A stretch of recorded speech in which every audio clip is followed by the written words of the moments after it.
NEET 2025க்காக registration பண்ண வேண்டிய time தான் இது. எல்லோரும் அவசரப்பட்டு ரெஜிஸ்ட்ரேஷன் பண்ணிட்டு இருக்கும்போது 10th சர்டிஃபிகேட்டை பற்றி ஒரு சின்ன டவுட்டு எல்லோருக்கும் இருக்குது.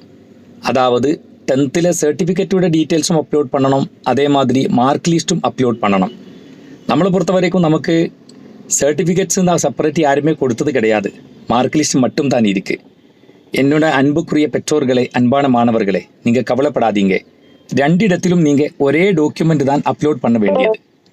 2 இடத்திலும் ஒரே டாக்குமெண்ட் தான் அப்லோட் பண்ண வேண்டியது. ஆனால் 2 தடையும் ஃபைல் நேம் மட்டும் நீங்கள் செப்பரேட் கொடுங்க. ஒன்று மார்க் லிஸ்ட்டுன்னு அப்படி ஃபைல் நேம் கொடுங்க, இன்னொன்று சர்டிஃபிகேட்னு ஃபைல் நேம் கொடுங்க. ஆனால் டாக்குமெண்ட்ஸ் ரெண்டுமே ஒன்று அப்லோட் பண்ணுங்க.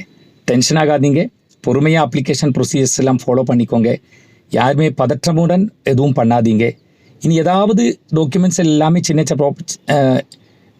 எல்லாமே சின்ன சின்ன ப்ராப்ளம்ஸ் ஏதாவது இருந்து அப்படின்னா கண்டிப்பாக என்கிட்டயே நமக்கு அது திருத்துறதுக்கும் வாய்ப்புகள் கொடுக்கும். ஓகே, அப்போது நல்லபடியாக பொறுமையாக டீட்டெயில்ஸ் எல்லாமே அப்லோட் பண்ணிக்கோங்க. தைரியமாக ஃபாலோ பண்ணுங்கள், முன்னாடி போங்க.